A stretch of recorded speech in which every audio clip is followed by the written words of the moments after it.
welcome to the Oxford Clay Pottery Podcast. I'm Catherine Tomlinson and I started an eco-conscious pottery company called Oxford Clay.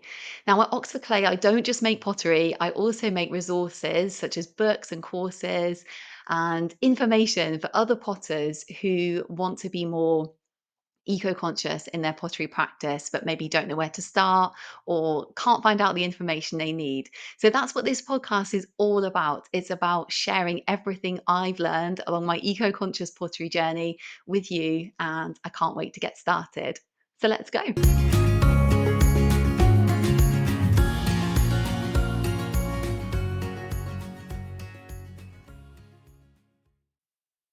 Hi everyone, welcome back to the Oxford Clay Pottery Podcast. Now, I don't know about you, but I do love a good New Year's resolution. I'm like, maybe it's because I'm a Virgo, I don't know, but I love kind of that thinking about things, reflecting on things, and thinking, what do I want, moving forward, in my life and stuff. So, yeah, I thought this would be a really good episode to do, kind of like New Year's resolutions, pottery New Year's resolutions, and just to tell you really, just some four New Year's resolutions that I'm going to do in pottery. Just to support myself, to support my pottery practice, try and make things like better, easier, more enjoyable, really. So, yeah, I thought I'd tell you about them on this episode. Okay, so the first one is to be kind to myself and to try and maintain this self kindness as a standard in my pottery practice.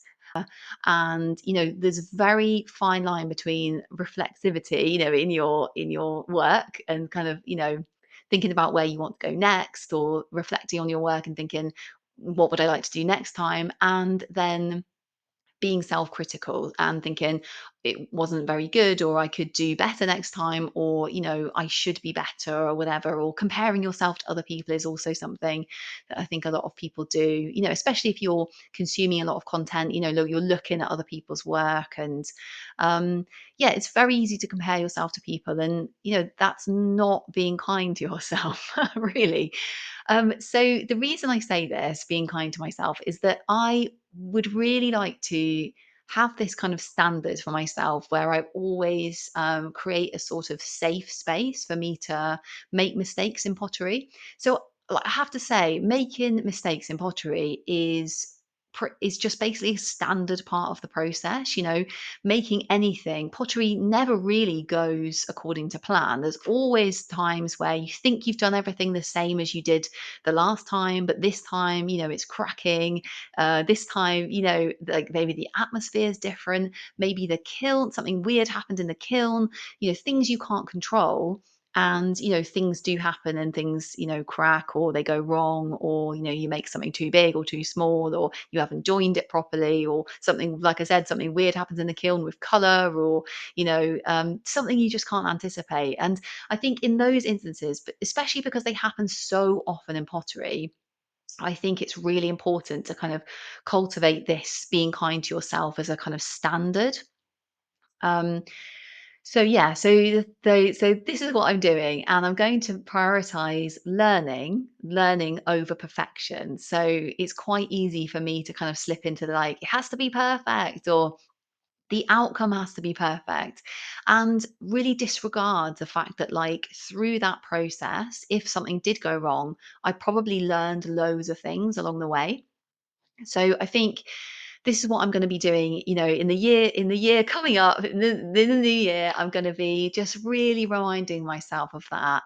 Every time something goes wrong, reminding myself that I probably learned lots, and also that it's really important to cultivate that sort of kindness, that safe space to make mistakes, because that actually helps my pottery practice. It creates a kind environment for me to then grow and learn my very best in. Yeah, so that's my first one, and I'm going to try really hard to do it. I do think it's hard in pottery to kind of maintain that, like, that kind of that open-heartedness when sometimes it seems like everything is going wrong. Because I've definitely had times like that before, especially like in evening classes, where you have a very defined amount of time and you have to do your part in that 3 hours or something, and then if it all goes wrong, you're like, "Well, that was a total waste of time," but it's never a waste of time, you're always learning stuff, and I think it's really, really important to, like, hold that in your mind. So that's what I'm gonna be doing. Okay, so the next thing that I wanted to tell you about, this is my New Year's resolution number 2, is to prioritize experimentation. So, yeah, I guess this is kind of similar to number 1 in the sense that, like, allowing yourself to learn through kind of just trying different stuff and getting things wrong and stuff like that. But experimentation in pottery is one of the things I absolutely love. Like, I love trying new things, trying to create color in different ways, new textures, trying different shapes. I find that it's really how I grow in pottery is to really push the limits of my skills, my knowledge, kind of just try like, I do read a lot as well about pottery, but I think that it's only by really putting it in action and things going back, like experimenting, and things going maybe not according to plan or better than you expected, or, just trying different things. That is really how you learn and really hone your kind of expert technique sort of thing. So I'm really going to allow myself space for experimentation. Because in the past, I used to think, oh, experimentation, that's kind of like that. I really want to do it and I really enjoy it, but it's kind of like the opposite of like actually just making some stuff. And so you think, oh, I really want to make some parts. And, especially if you're kind of like selling your work or something, you think I should probably be just doing that. Whereas actually experimenting is, that's really how it really keeps the joy in your practice. If that's something that you really enjoy, like I really enjoy it, I think it's really going to help me to by prioritizing experimenting. It's going to help me really keep the joy in the making process. And it's actually not the opposite of just making some stuff. It all goes into making your practice just kind of better in general, really. Um, yeah, oh yeah, I was listening to this really cool podcast episode the other day, and this really really resonated actually because it's a podcast called the Creative Genius Podcast, and the podcast host was interviewing an artist called Maria Over. So it's episode 49 if you're interested in listening to it, because the really interesting thing about this is that Maria Over was talking about play and how she uses her very very best energy and time, her best part of the day to actually play in her sort of creative practice. So this really got me thinking. I was like, wow. So this is like, it's almost like flipping it on its head. We've all been conditioned to think that productivity is the thing we need to be prioritizing, when actually, what if we prioritize play? What if we prioritize just playing in our creative practice? Just think of the incredible things, we could make or do, or we could even just flourish, just flourishing in general and really enjoying our practice. Um, if we prioritize play. So that is the really interesting to hear about, like another artist and how that is at the forefront of their work, and that is how they produce their kind of best work and just really just enjoy their life, their creative life. So, I'm interrupting this episode to tell you about a totally free guide I've made just for you, on how to make your own pottery glaze recipe. So, if you are a total beginner to glaze making and it's something you've wanted to maybe try, but you're not really sure where to start, this guide is specifically designed to take you through all the steps you need to know from start to finish, all the ingredients you need, all the equipment you need, and also how to fire your pottery glaze at the end. So, even if you're not new to glaze making and you just want a pottery glaze recipe that's very simple and specifically made with eco conscious ingredients, then this guide is also for you. So, you can get the guide in the show notes, there's a link, but also you can go on to the Oxford Clay website at www.oxfordclay.co.uk/resources for potters. Okay, let's go back to the episode. Okay, so number 3 is From now on, well, this year, this is my New Year's resolution anyway. They're all kind of like, let's just try it and see how it goes. Is only do the things in pottery that I absolutely love. Because I think when you have a pottery business, there are things where you might look at somebody else, their pottery business, or you might just look at like business in general.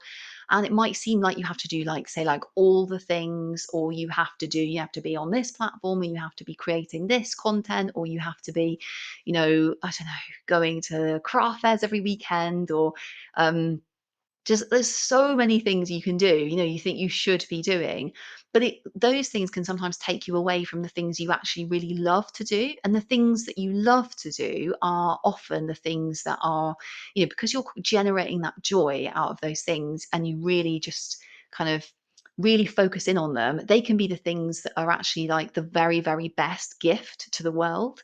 So, and they're a gift to you as well, because you're obviously like, really enjoying it as well when you're doing it. So yeah, so I was thinking, well, let's make an inventory of the things I do really, really enjoy, and then just kind of like prioritize those sort of things. So um okay, so the things I really enjoy, I love, like I was just saying to you, I love experimentation. That is something I love. And then I also love the making process. I love the making process. I love making pottery. And then I also really love sharing what I've learned. So sharing what I've learned, say like, in books, or could be blog posts, or also I love this podcast as well, sharing things I've learned with you on the podcast. So those are essentially the things which I absolutely love to do. And those are the things that are on my kind of inventory pottery joy list for this year. Okay, so this brings us on to like the fourth New Year's resolution for pottery, and that is not to rush. So I have, I have to admit, got into states before, energetic states, I suppose, to describe it, where I have been rushing, and I've been rushing trying to make pottery, or I've been rushing the kind of development of a pottery business, or I've been rushing. Production in terms of like must make more, or must make a certain way, or and it actually takes away from the joy of the actual making process for me. I find when I rush, I am not present as much. I'm not enjoying it. It's a bit, I guess it's a bit like eating, isn't it? If you're kind of rushing food, whereas if you're savoring it, you're savoring that process, it brings so much joy to you. So this is what I'm going to prioritize this year for New Year's resolution number 4, is just allowing myself time to work slowly and very intentionally and deliberately, and to be really careful with the work I'm making, and just really enjoy that process, rather than trying to think of pottery as like some kind of like ending to get to, which it's actually not. It's like if you're thinking about the end result, then it's I find it more difficult to actually enjoy the actual process of making pottery. So I'm coming back to the process. I'm coming back to just allowing myself the time it's going to take. Things are taking ages to dry. They're taking ages to dry. Nothing I can do about that. And I just need to like savor the time that it's taking, and savor the process, the making process. Yeah. Oh, wow. Okay. So those are my New Year's resolutions in pottery. I don't know whether it would have inspired you to make some pottery New Year's resolutions, but certainly, just allowing yourself time to play, allowing yourself time to take care of yourself, not rushing your practice, not putting loads of pressure on the kind of the pot that you get at the end, and just being super kind to yourself in your learning process. These are things which I think are just really great for like, anyone doing any kind of creative practice, really, to kind of bear in mind, or just to kind of like keep in their heart as they're doing it. Because it's so hard, like I said, as a creative, or an artist, or a potter, to be artist potter. Potter specifically, it's very hard to keep those things in your heart when you're actually in the making process. And that's the whole reason we do pottery, is because like we love it. So um Yeah. So yeah, let me just give you a quick recap of my New Year's resolutions in pottery. Maybe in like the next January, I should do a kind of like a roundup, or maybe the next December. How did it go? How did I actually stick to these? Did I did I stick to them?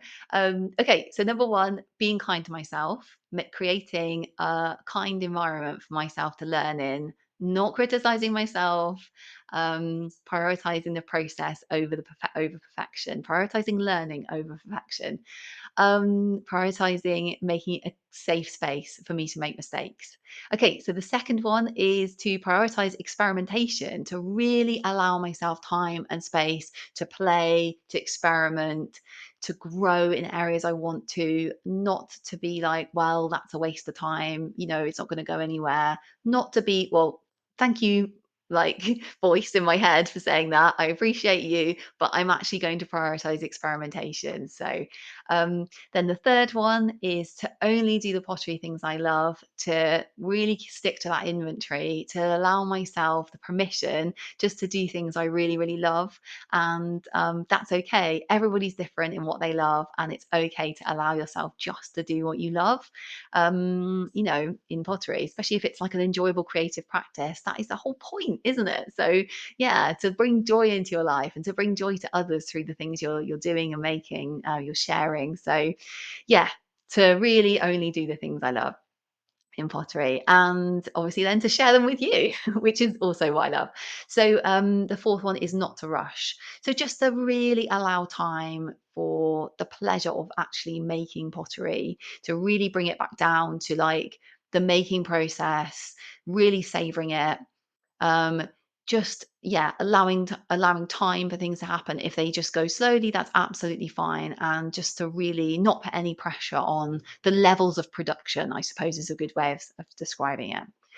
So yeah, so oh, thank you so much for joining me for this episode, and like wishing you yeah such a happy New Year, whatever time of year you're listening to this. You obviously can implement New Year's resolutions any time of year. Just be always super kind to yourself in your pottery making practice. That's my number one. So yeah, and until the next episode, wishing you very, very happy potting, and I'm really looking forward to seeing you next time. And take care, and I'll see you soon. Bye.